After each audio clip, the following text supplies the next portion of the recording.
My mother, answered Telemachus, tells me I am son to Ulysses, but it is a wise child that knows his own father. Would that I were son to one who had grown old upon his own estates. For since you ask me, there is no more ill-starred man under heaven than he who they tell me is my father. And Minerva said, there is no fear of your race dying out yet, while Penelope has such a fine son as you are. But tell me, and tell me true, what is the meaning of all this feasting, and who are these people? What is it all about? Have you some banquet? Or is there a wedding in the family? For no one seems to be bringing any provisions of his own. And the guests, how atrociously they are behaving. What riot they make over the whole house.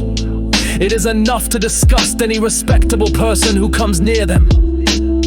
Sir, said Telemachus, as regards your question, so long as my father was here, it was well with us and with the house. But the gods in their displeasure have willed it otherwise, and have hidden him away more closely than mortal man was ever yet hidden. I could borne it better even though he were dead, if he had fallen with his men before Troy, or had died with friends around him when the days of his fighting were done. For then the Achaeans would have built a mound over his ashes, and I should myself have been heir to his renown. But now the storm winds have spirited him away, we know not whither he is gone, without leaving so much as a trace behind him. And I inherit nothing but dismay, nor does the matter end simply with grief for the loss of my father.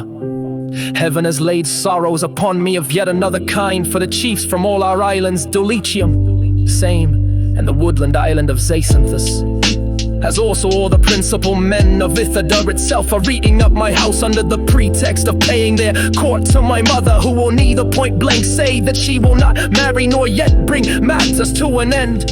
So they are making havoc of my estate, and before long will do so also with myself. Is that so? Exclaimed Minerva. Then you do indeed want Ulysses home again. Give him his helmet, shield, and a couple lances. And if he is the man he was when I first knew him in our house, drinking and making merry, he would soon lay his hands about these rascally suitors, were he to stand once more upon his own threshold. He was then coming from Ephyra, where he had been to beg poison for his arrows from Melas, son of murmurous Elis, feared the ever-living gods and would not give him any.